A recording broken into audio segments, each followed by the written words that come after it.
por qué ocurre lo malo? A lo largo de los siglos, los seres humanos han buscado conciliar su idea de un Dios todopoderoso y amoroso con el sufrimiento aparentemente interminable que les rodea. Bienvenido al canal Mirad que nadie os engañe. En este video hablaremos del sufrimiento humano. ¿Es enviado, producido o permitido por Dios? ¿Es un Dios cruel, caprichoso, vengativo o demasiado débil como para impedir que haya sufrimiento? Si Dios es soberano, ¿cómo puede permitir que sufra aquel a quien ama? Vemos que cada día trae una nueva tragedia. Un pequeño sufre leucemia y debe soportar tratamientos médicos largos solo para morir en brazos de su madre. Una pareja de recién casados muere camino a la luna de miel en un accidente automovilístico causado por un conductor ebrio. La familia de un fiel misionero es atacada y asesinada por los mismos que recibían la palabra de Dios y la ayuda que necesitaban. Mueren miles de personas en un ataque terrorista. Se ahogan cientos en un tsunami y muchos seres humanos quedan sepultados bajo los escombros en un terremoto, entre muchas otras calamidades. ¿Cómo son posibles estas cosas si hay un Dios que de veras nos ama y cuida? ¿Es un Dios de sufrimientos?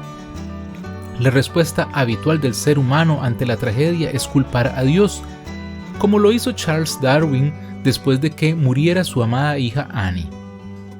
¿Es esta la respuesta adecuada? La visión correcta nos la dará la misma Biblia. Cuando leemos Génesis, vemos que en el principio Dios creó el universo y todo lo que hay, y que al término de su obra creadora, en el sexto día, Dios vio que todo lo que había hecho, y he aquí que era bueno en gran manera. Génesis 1:31. Para haber sido muy buena la creación, tiene que haber carecido de manchas, defectos, enfermedades, sufrimientos o muerte. No existía la supervivencia del más fuerte. Los animales no se comían los unos a los otros y los primeros seres humanos, Adán y Eva, no mataban animales para comer. La creación original era un lugar bello, lleno de vida y gozo en la presencia del Creador. Tanto los humanos como los animales eran vegetarianos en el momento de la creación. En Génesis 1:29-30 el Señor dijo: «He aquí os he dado toda planta que da semilla y que está sobre la tierra, y todo árbol en que hay fruto y que da semilla os serán para comer. Y a toda bestia de la tierra, y a todas las aves de los cielos, y a todo lo que se arrastra sobre la tierra, en que hay vida, toda planta verde les será para comer». Y fue así. El pasaje nos muestra con claridad que en la muy buena creación de Dios los animales no se comían los unos a los otros. Así no había muerte entre los animales, porque Dios les dio a Adán y a Eva y a los animales plantas para comer. La creación original era muy buena. Según Moisés en Deuteronomio 32:4, su obra es perfecta. Es obvio que las cosas ya no son así. Entonces, ¿por qué morimos? Si no había muerte animal ni humana cuando Dios completó su creación y dijo que era muy buena, ¿por qué morimos ahora? Vemos muerte alrededor de nosotros. Algo tiene que haber pasado para cambiar la creación, y eso fue el pecado. Dios puso a Adán y Eva en un paraíso perfecto. Como su creador tenía autoridad sobre ellos. En su autoridad, Dios le dio a Adán una regla: «Mas del árbol de la ciencia del bien y del mal no comerás de él, porque el día que de él comieres, morirás». Génesis 2:17. En algún momento, después de que Dios hubiera declarado su creación como muy buena, al final del sexto día, uno de los ángeles de Dios, Lucifer, encabezó una rebelión contra su creador. Lucifer adoptó la forma de una serpiente y tentó a Eva para que comiera el fruto que Dios había prohibido. Adán y Eva comieron. Sus acciones dieron como resultado el castigo que Dios había advertido. Dios es santo y no puede tolerar pecado en su presencia. Enseguida, el justo Creador cumplió su promesa de que la desobediencia se vería seguida del castigo. Con las acciones de rebeldía de un solo hombre, la muerte entró en la creación de Dios. Adán y Eva, avergonzados y con miedo, intentaron escapar de las consecuencias de su pecado, cubriéndose con hojas de higuera. Pero no podrían cubrir lo que habían hecho, necesitaban algo que pudiera darles cobertura. Según el escritor de Hebreos, En el capítulo 9, versículo 22, sin derramamiento de sangre no se hace remisión del pecado. Era necesario un sacrificio de sangre para cubrir su culpa ante Dios.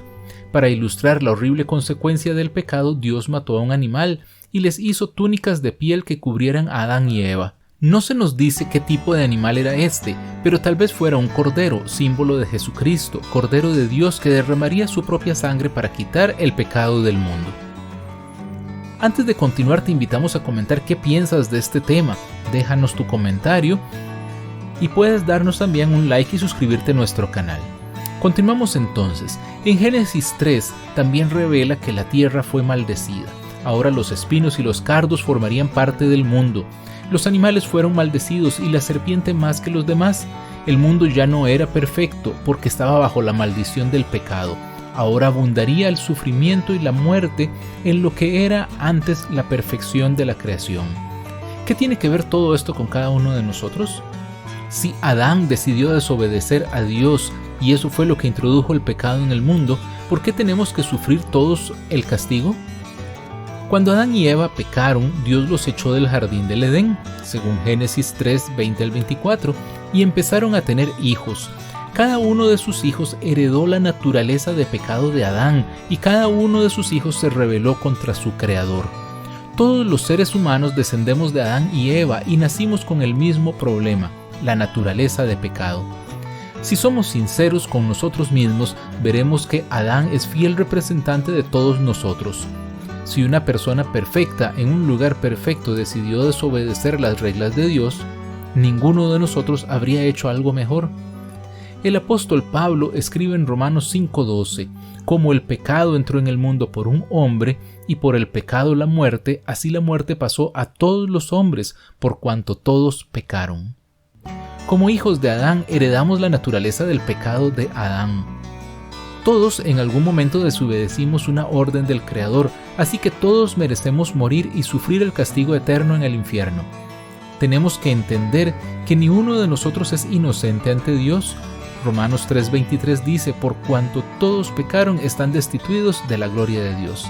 Ninguno de nosotros es digno de estar ante el Creador del universo porque llevamos ante su presencia nuestra naturaleza rebelde de pecado. Pero cuando Adán pecó, el Señor maldijo el universo. En esencia hubo un cambio, y junto con ese cambio Dios empezó a sostener a la creación ahora en un estado de maldición. Habían entrado en su creación el sufrimiento y la muerte, y el universo entero hoy sufre por los efectos del pecado. Dios se agradaba en toda su creación, pero de todas las cosas lo que más amó son las personas. Dios usa el deterioro del universo creado para mostrarnos las consecuencias de nuestra rebeldía contra Él. Si no viéramos las consecuencias de nuestra rebeldía contra Dios, entonces no podríamos entender que necesitamos salvación de nuestro pecado y jamás recibiríamos su ofrecimiento de misericordia por nuestros pecados. Lamentablemente, las consecuencias de nuestro pecado son mucho peores que la vida de un universo bajo maldición. Además de vivir en una creación llena de pecado, todos tenemos que morir físicamente y luego enfrentar un castigo mucho más horrible que cualquier cosa que hayamos conocido. Es la segunda muerte. El apóstol Juan nos habla de un lago de fuego llamado segunda muerte que le espera a todos los que no tienen sus nombres escritos en el libro de la vida, según Apocalipsis 20, 14, 15. Esta segunda muerte es el castigo final por nuestros pecados, pero nuestro misericordioso Creador nos brinda un camino para reconciliarnos con Él y evitar el terrible castigo eterno por nuestro pecado. Este camino es a través de la muerte y resurrección de Jesucristo. Jesucristo, que es Dios, vino a la tierra como hombre, vivió una vida sin pecado y luego murió para pagar nuestros pecados. El apóstol Pablo nos dice en Romanos 5:18, así que, como por la transgresión de uno vino la condenación a todos los hombres, de la misma manera por la justicia de uno vino a todos los hombres la justificación de vida. Dios es justo y con justicia ha sentenciado al ser humano a la muerte, de modo que recibimos el castigo que merecemos. Pero Dios también nos da su gracia. Por su amor por nosotros, cargó sobre sí con ese castigo, pagando por nuestros pecados. Cristo no quedó allí en la tumba, mostró que tiene poder sobre la muerte, resucitando del sepulcro al tercer día. Y como Cristo demostró claramente su poder sobre la muerte, los que creemos en Él sabemos que también podemos vivir y la muerte perderá su poder sobre nosotros. De hecho, la Biblia dice: y cuando esto corruptible se haya vestido de incorrupción y esto mortal se haya vestido de inmortalidad, entonces se cumplirá la palabra que está escrita: sorbida es la muerte en victoria. ¿Dónde está, oh muerte, tu aguijón? ¿Dónde, oh sepulcro, tu victoria? En Cristo, los que han recibido el don de la vida eterna pueden esperar a pasar la eternidad con Él en un lugar perfecto, sin sufrimiento ni dolor. El apóstol Pablo escribió en Efesios 2, 8, 9: porque por gracia sois salvos, por la fe, y esto no de vosotros, pues es don de Dios, no por obras, para que nadie se gloríe. Algunos sugerirían que si Dios de veras nos amara, nos pondría en un lugar perfecto donde no pudiera tocarnos el dolor.